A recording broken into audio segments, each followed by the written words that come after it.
Assalamu alaikum wa rahmatullahi wa barakatuh, my dear brothers, sisters, and friends. Hope you're well, hope you're good.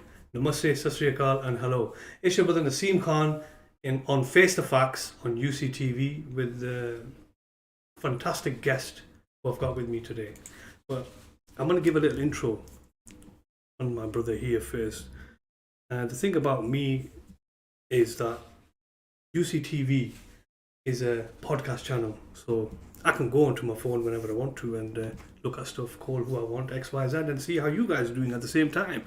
So, I'm going to give a little introduction on the brother here today, an elder brother. Mr Ditta, I'm going to refer to Bash. Mr Ditta, being professional, well-known figure and legal pioneer. He's going to bring his unique and uncompromising insight into the legal field. So, without further ado, let me bring my brother. Assalamu alaikum. Wa alaikum salam, Naseem. Mr Ditta, how are you? Alhamdulillah. Are you well? Thank you for joining me. I've been after you for ages, trying to get hold of you and trying to get you onto the hot seat and onto the UCTV platform. It's bordering on harassment, Naseem. But, how have you been? Alhamdulillah, I've been well. Where have you been?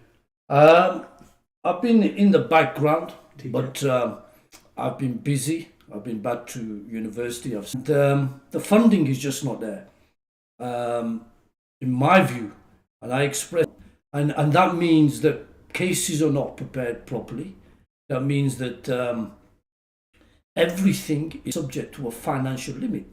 Now, this is where, when I mentioned at the beginning, and when you asked me what I was up to, I developed a company where, at the moment, with other people, we are filling that gap in the criminal justice system. Very good question to see. I can bring my insight into it and give you my opinion. But obviously there's been studies like the Macpherson report after the Lawrence incident and the Lawrence inquiry. David Lammy, the MP, he was commissioned to do a report, and they found significantly that black and Asian people, they were more likely to be arrested, more likely to be charged, more likely to be stopped and searched. And certainly in my times of practice, the inevitable complaints that I got, look, why am I constantly being stopped? Why is it that they're asking me for my license? Why are the police always targeting me? So if you see a young person in a car which is expensive, that doesn't mean that because he's Asian he's committing an offence. But inevitably it does happen. In my experience, if you were to ask me, Naseem, and that's a very wide question that you asked me, is there racism in the criminal justice system? I think you've got to break it down. And then you've got to break it down to, is there criminal justice in the legal field? Is there criminal justice in the courts? Okay? Is there criminal justice in the police? I would say there is. It's institutionalized, but I would say that definitely, and I'll tell you some of my experiences. Absolutely.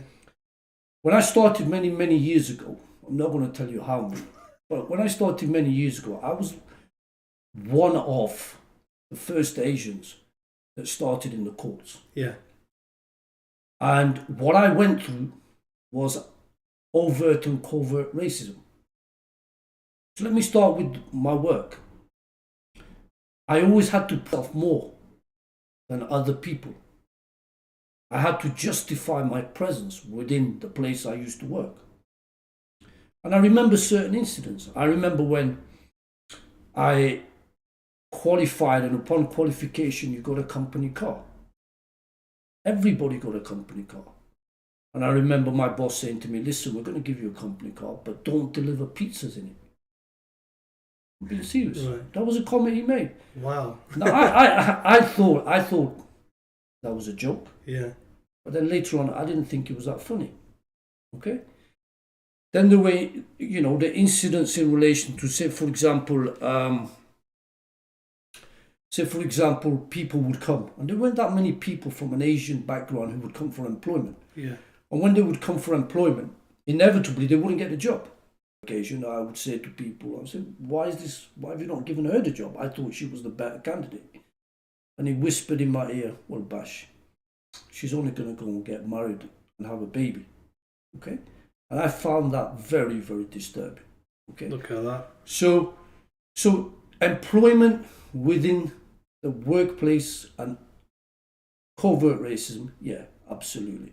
I remember a time I told you about this, that I was asked to do a Law Society dinner speech. Yeah, it was you need to listen to this, guys. It was very, very. I'm used to public speaking. Yeah. I find it easy to speak in public, in the courts, no issue. But to actually go and speak in front of many, many people is quite daunting. Absolutely, yeah. So I remember prior to me going there, I went to get my hair cut. I had more hair then. So I went to get my hair cut. Me, yeah? I didn't have a beard, but I went to get my hair cut. Yeah. I went and I had I'm not going to lie, I had a facial. I went there. Wow. And I remember going to the Dunkelage, you know the Dunkelage? Yeah, yeah. I remember going there to calm my nerves, and I remember sitting in the spa and my heart was going boom, boom, boom, because this was a daunting task. And I remember when I went there, I went and I started to give my speech in front of, I think it was 2,000 odd people. And I was, at that time, the young lawyer giving the speech. And I remember the speech went rather well. And everybody was cheering and clapping and saying, well done, well done. After when I got down, everybody saying, well done, come and shake my hands and everything. Then this old gentleman who I've known for a long time, he pulled me over. He said, come here. Come here, I want a word with you. And I said to him, what's the issue? And he said to me, you know these people who are clapping you and shaking your hand? 5 minutes ago, I was speaking to them and they were wishing that you would fall flat on your face in front of all these people. Okay? Wow. Yeah. So they wanted me to fail. Yeah. So these were the kind of things but I remember going on to the courts. I was just going to say that. Yeah, going on to the court. How was your experience on court? When I started, I was the first Asian to go to the court. Yeah.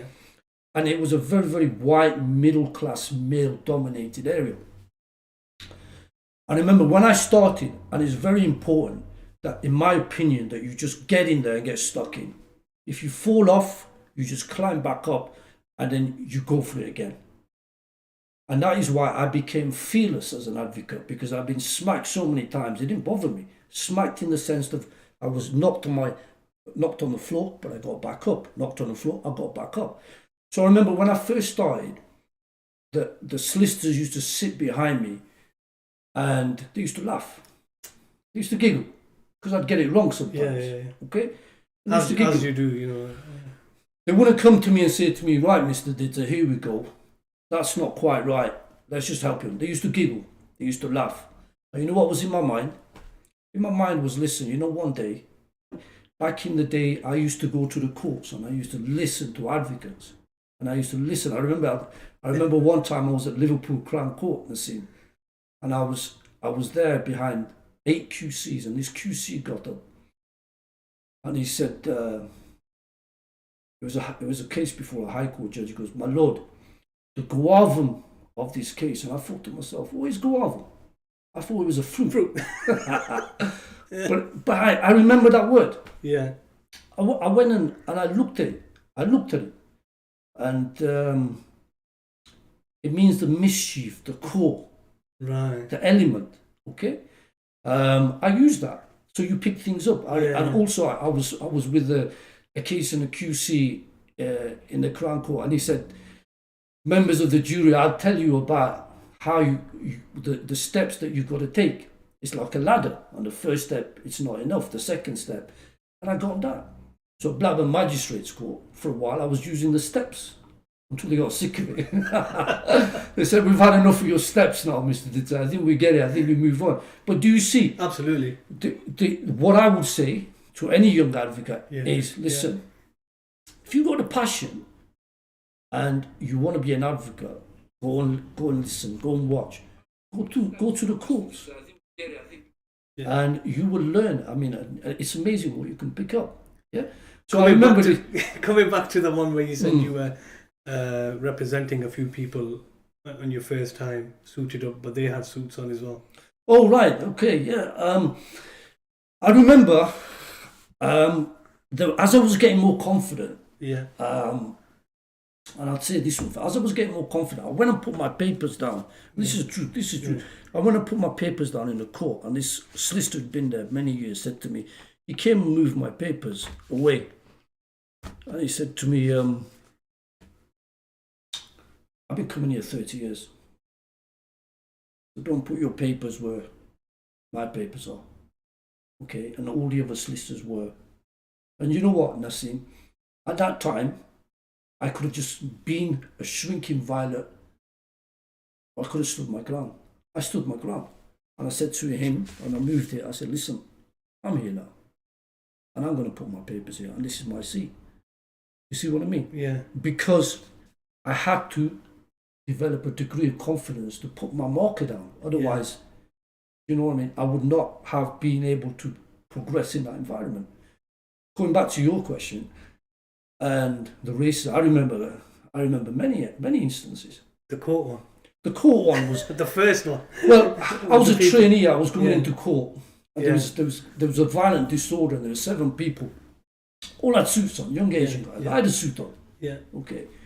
And You're the one who bought the suits to the game. I'm the one who bought it. So I remember walking into court, and I remember going into the court, and as I'm walking in, the bailiff, the guys who were in the court, they grabbed me and they pushed me into the dock. And I said to them, "What are you doing?" And they pulled me into the dock and shut the door. They tried to take me downstairs into the cells. And I said, "Listen, I'm the trainee solicitor." And my barrister had to come. I said, "What are you doing?" Look at that. And then the judge, when the judge came in, Yeah. he said, "Listen, stand up, you owe this guy an apology." Okay, why did that happen? You tell me why that happened. Could they not believe that there was an Asian guy with a suit who could be a lawyer? Something to ponder on. Other instances, for example, I used to go to many courts around the country.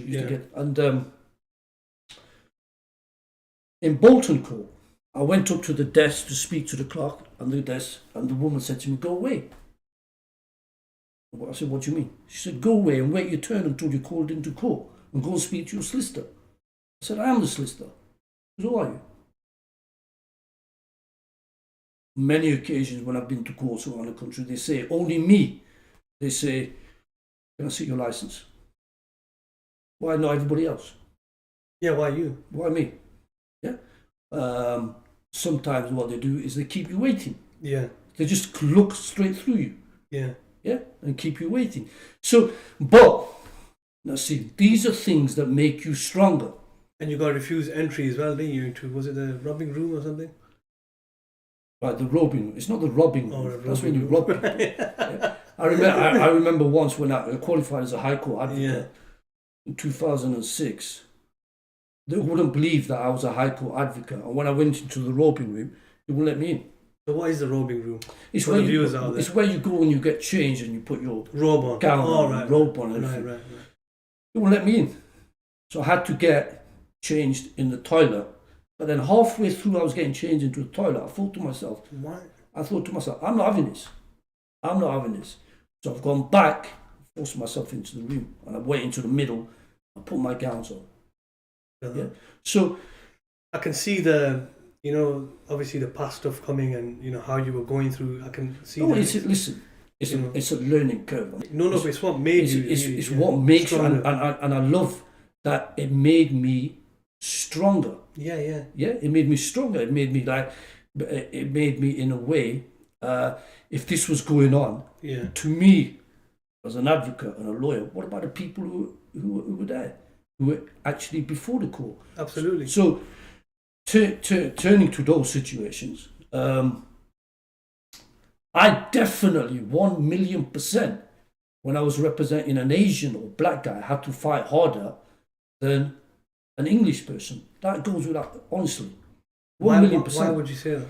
Because the people who were judging them, the magistrates, for example, were in my time all white. Even now, the Magistrates Court Association amongst Asian people is limited. Why don't more people apply to go to the bench? Sit as magistrates, okay? Because it's being judged by your peers. Yeah. Nassim, do you understand? But they don't understand who these Asians are. Sometimes, and I'll tell you two particular examples. One magistrate said to me, Mr Ditta, is your client wearing that hat for a religious purpose? It's a mosque hat. And I said, it's a mosque hat. Of course it's for a religious purpose. I tell him to take it off. I said, no, I'm not going to tell him to take it off. Why are you asking that? Yeah.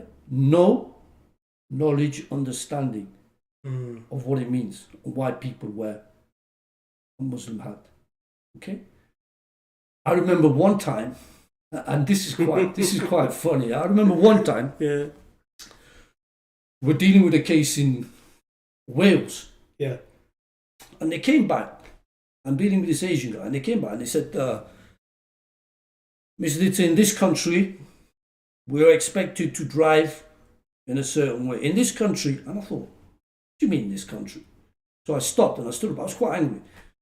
And I stopped and I stood up and I said, I think you are out of order when you're saying in this country. I will not tolerate that. And the clerk said to me, sit down. They mean Wales. They mean Wales. I thought they were talking about Pakistan, but they said we mean Wales. I said, okay, all right, I get it. I don't know whether I'll let you off. I actually don't know whether that was a quick thinking by her. Yeah. See, Or so definitely, Nassim, people are given harsher sentences. Yeah. They are given a rougher ride. And I definitely, people used to say to me, you know, when you go to court, people used to say to me, why do you fight so hard? It's because you have to. I have to. You have to. Yeah. Otherwise, because, you know, when you're ill, who do you go and see? Doctor. Right. So when you've got a legal problem, you're stuck in the cells, you got the only guy who's going to fight for you. If that guy isn't going to fight for you, then what? Who have you got? Then who have you got? Absolutely. Yeah. So that's why you have to fight for your client as hard as you possibly can. On that note, guys, we're just going to take a quick break. I know we've had a few technical issues, but we're back to normal now. The repeat of this podcast will be on Facebook at around 9 o'clock today. So make sure, stay tuned. Catch you back in a second.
Assalamu alaikum, guys, hope you're well, hope you're good. Welcome back. We just had a quick break there. I do apologise for the technical issues. You normally have that, obviously it's online, it's internet, but we're back to normal now. So thank you very much for tuning in, guys. You can go back to the link and tune in.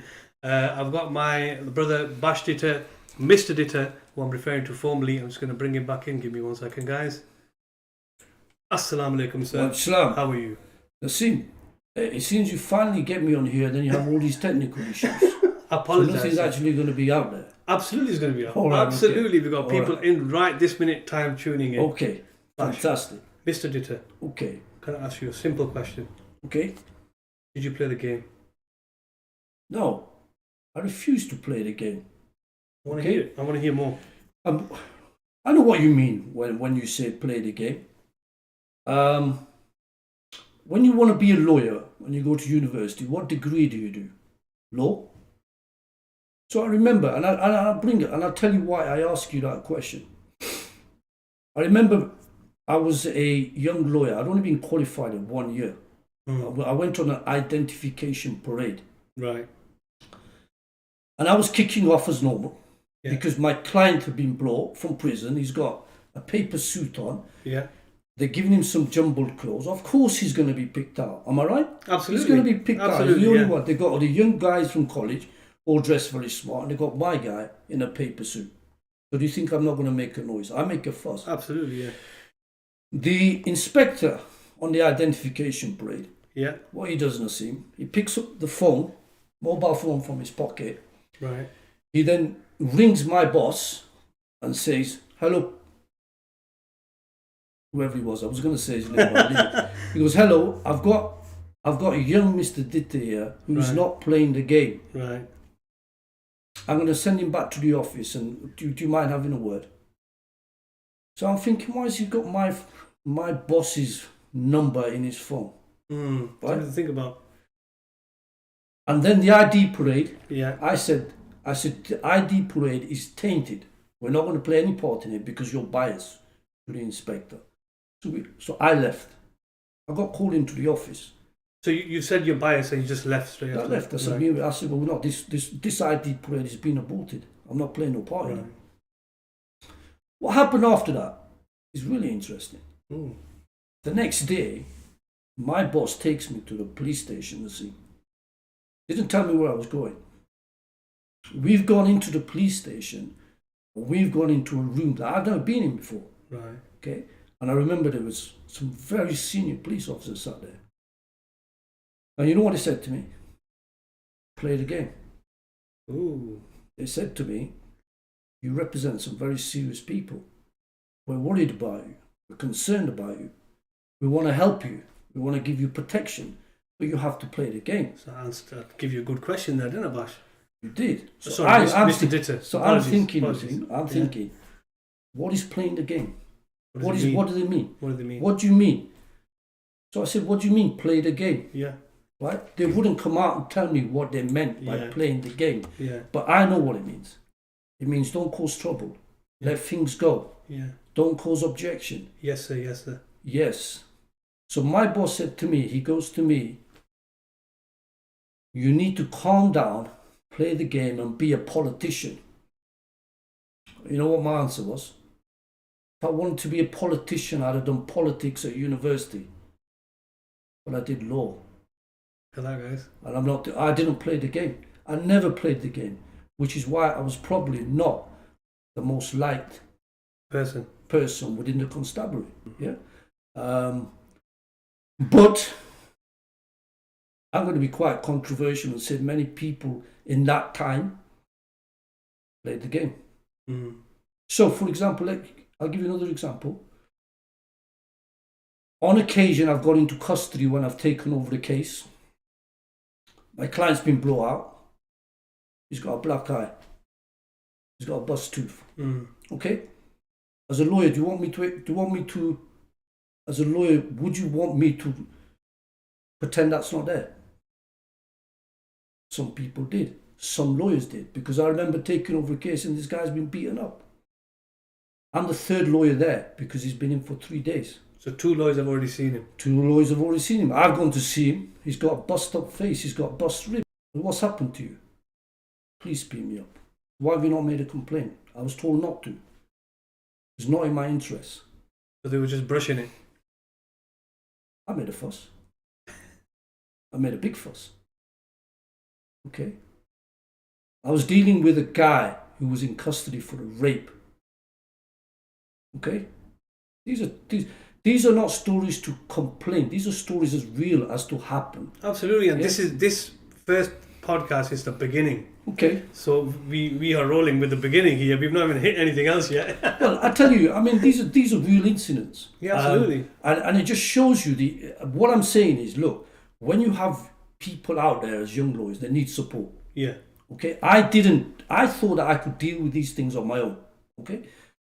And I didn't have the support of the people around me. Yeah, yeah. You got to remember, back in the days when I started, it was too friendly between police and defence lawyers. Too friendly. my old place where I used to work, they used to have ex-policemen who used to come and work within the company after retirement. I didn't like that. I wouldn't talk to them. Yeah. I was to them, listen, man, what are you doing here? I used to fight against it. Yeah. But one time I was dealing with this rape. The police wanted to charge my client. I was in a situation, I said they were wrong. So to cut a long story short, I had a really massive argument with them. And they surrounded me in the custody area. What did you say? And threatened me. What did you say? I said, you're on camera. Okay? And I made a big fuss. And I did turn around and say, don't worry about these. Yeah, so and so. I will get you bail tomorrow. Yeah. In court. So Naseem, when I went outside to the car park, and you've got to remember the car park to the police station is just outside the police station. It's just there, isn't it? Yeah, just there, yeah. And my car at that time, my wipers had been broken.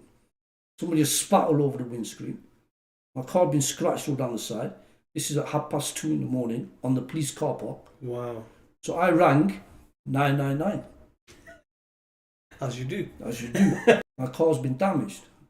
She knew who I was. She said, who do you think it is, Mr Ditta? One of your clients? I said, no, I think it's one of you lot. And I want scenes of crimes officer, I want a photographer, I want somebody here to have a look at what's happened to my car on the police car park. Yeah. Nobody came. So I went, I reported it to my employers. As usual, they would say to me, brush it under the carpet, leave it, we don't want to spoil our relationship. Yeah. I was the one who was the thorn in the side of their relationship. So I didn't leave it. I went to a specialist firm in Manchester and I made a complaint. And what happened? We got a letter saying the CCTV had been overridden. Oh, what a coincidence. So I never played the game, and I don't think that. I think as a lawyer and a good lawyer, you have to be fearless. You have to go and find what is there for your client. You have to be unperturbed to find it. And if you have to be respectful. Of course you do. But if you have an element of fear that I can't do this or I can't do that, then you ain't gonna survive. Then you shouldn't really be doing criminal law. Because criminal law, you have to have, and you know what, it is a risky. It is risky because if there's ever a time that they take an issue, then of course there is a problem. Many people would say to me, that Bash is very arrogant. You know, he's very like. And that. Really? Yeah. You're being serious? Yeah. What would you enlighten us? In terms of what my character in the past? Yeah. It's not arrogance. You see what it is that you have to have belief. Okay?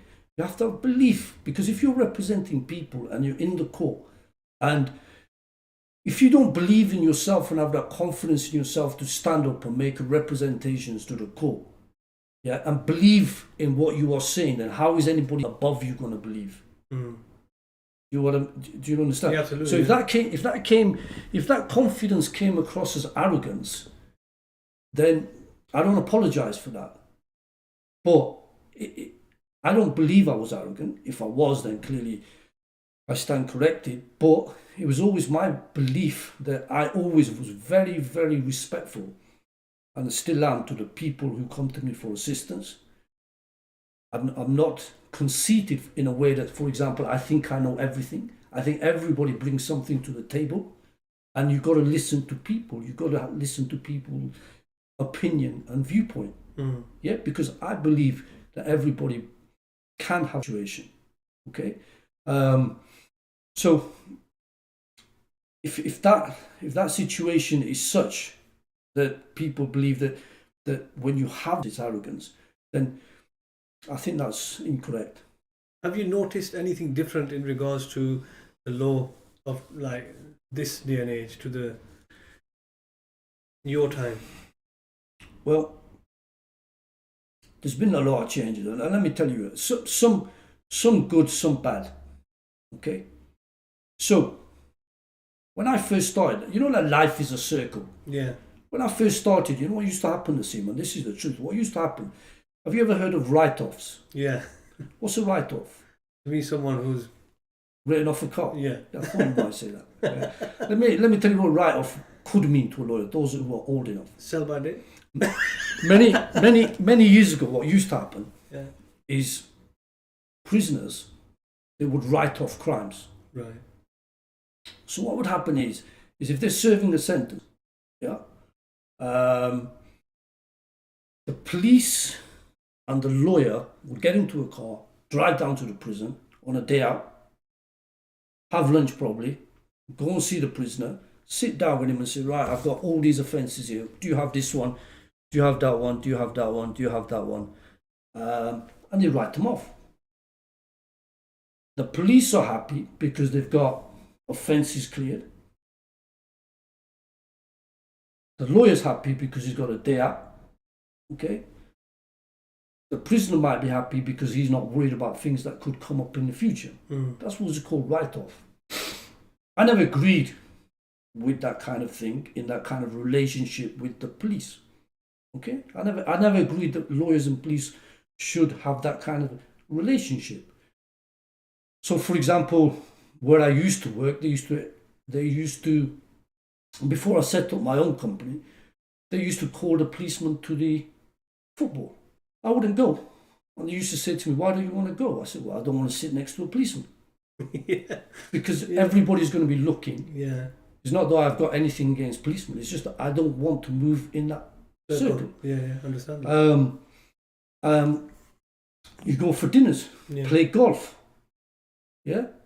So I don't want to play golf. I can't play golf. I never could. I have got golf clubs. Yeah, but have you seen them? Yeah. Right.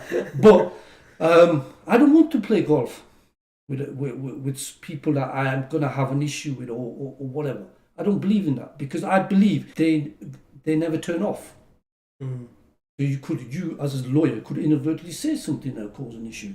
So that was many years ago.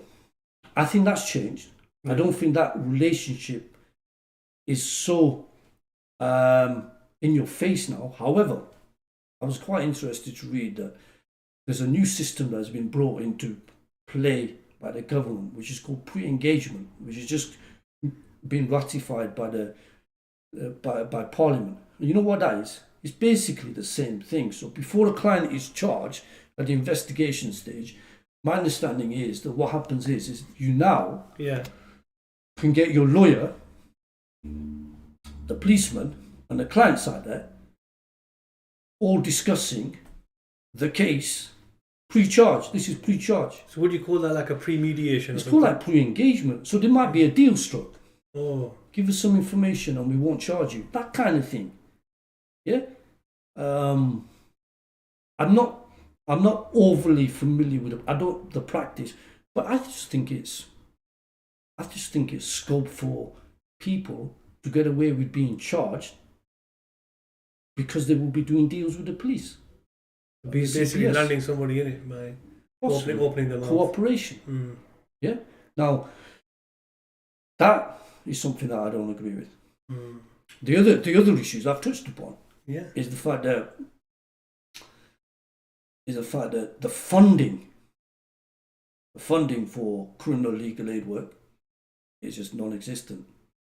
So lawyers, they don't blame them. I'm not going to call them out, but the lawyers, they're not paid to do that extra bit of work. I used to do it. I never used to look at bills. No, you used to go the whole nine. That's why I became a poor man. Yeah. If I looked at bills and said, I'd be as rich as you. But I wish I was.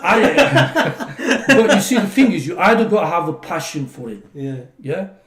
It's not about the commercial and other lawyers are ones who count the money.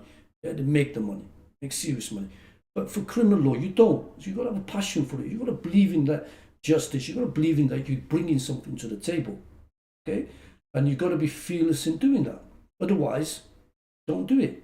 You told us how you came in, how we first started, how you saw the setbacks, how you saw the racism, how they thought you, looking at your colour, South Asian, being an Asian, to say, you know, they didn't like it that you were there, but then you got your own passion and you thought, you know what, I'm going to do it.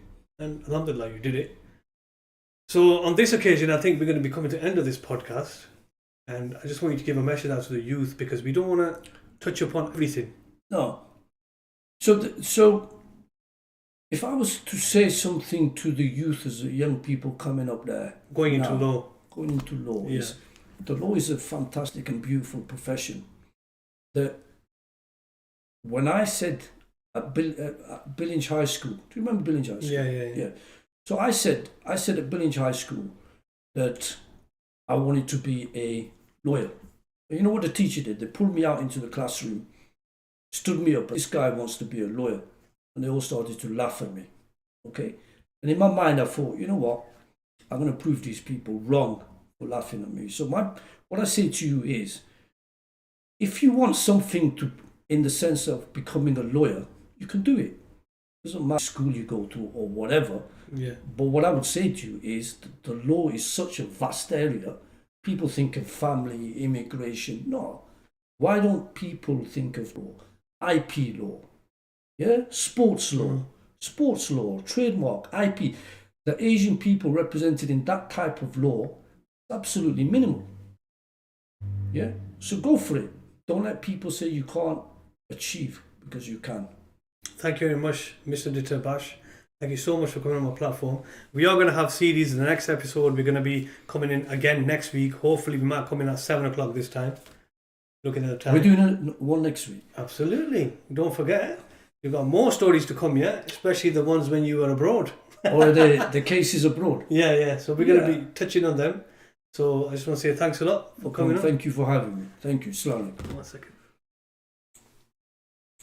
And there you go, guys. That was Bash Ditta. People know as Mr. Ditta was referring to professionally. I just want to say thank you very much, everybody, for tuning in on the first episode. Obviously, you got an insight on how Mr. Ditta started at that time, the racism he faced, and the corruption and stuff that he saw, and how he picked himself up and the passion, and he said, you know what, no fear, I'm going to do this. And that's what he did. He did it. No fear, and that's what he did. He did it. And I just want to say we did have a few technical issues in the beginning, but it's all good now. So we're going to be tuning in with you guys next week. You can watch the replay of this today.